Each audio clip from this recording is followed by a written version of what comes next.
হিরোরা কোনো মানুষকে খুন করে কুপিয়ে মারলেও সে হিরোই থাকে, কিন্তু যত দোষ আমাদেরই হয়। সিনেমা একটা হিরো ভিলেনকে আইন টপকিয়ে কুপিয়ে মারলেও সে হিরোই থাকে, আর আমরা মাঝখান থেকে ভিলেন হয়ে যাই।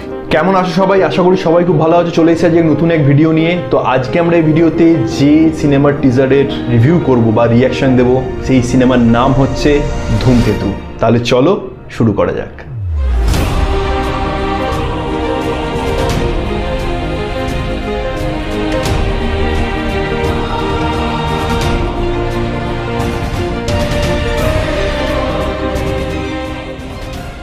বহু দিনের, বহু বছরের, বহু প্রতীক্ষার অবসান হতে চলেছে। অ্যাট লাস্ট ধূমকেতু রিলিজ হচ্ছে। 14ই আগস্ট ধূমকেতু সিনেমাটা আসছে।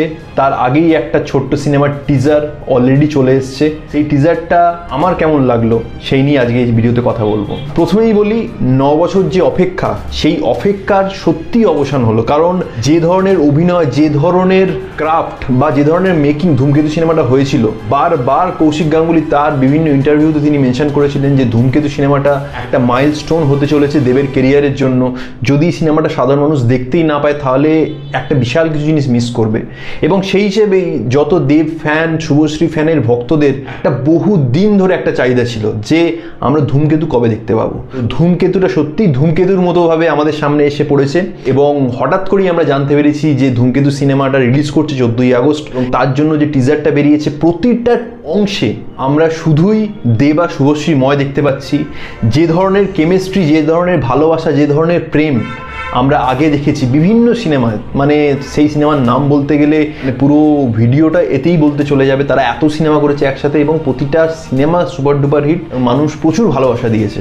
সেই রকমই একটা জুটি, সেরকম একটা কম্বিনেশন আমরা কিন্তু প্রতিটা ফ্রেমে দেখতে পাচ্ছি। পাশাপাশি লাস্টে যে অলরেডি ফুললি মেকআপ করা, ফুললি কসমেটিক্সে যে লুকটা ধূমকেতুর বহুদিন আগে থেকে এসছে, দেবের যে লুকটা আমরা সবাই প্রশংসা করেছি, সেই লুকটা যখন এই টিজারেতে দেখলাম আমি সত্যি অভিভূত হয়ে গেলাম যে এত সুন্দরভাবে একটা মানুষকে চেনাই যাচ্ছে না, এইরকম একটা ভাব কি করে লাগতে পারে। তো সত্যি আমার প্রতিটা জিনিস খুবই ভালো লেগেছে। এবং যে যে ছোট ছোট প্রেমের দৃশ্যগুলো, দেব শুভশ্রী একে অপরের হাত ধরে ঘুরছে, সাইকেল নিয়ে ঘুরছে পাহাড়ে জঙ্গলে, সত্যি মানে দেখে একটা আলাদা আবেগ কাজ করছে। এছাড়া আমরা এই সিনেমাতে রুদ্রনীল ঘোষকে দেখতে পাবো। আর ক্যারেক্টারটা সত্যি একটা ইম্পর্টেন্ট ক্যারেক্টার হতে চলেছে এই সিনেমাটার জন্য। কোথাও না কোথাও দেব শুভশ্রীর এই ক্যারেক্টারটার মেলবন্ধন হতে চলেছে রুদ্রনীল ঘোষ।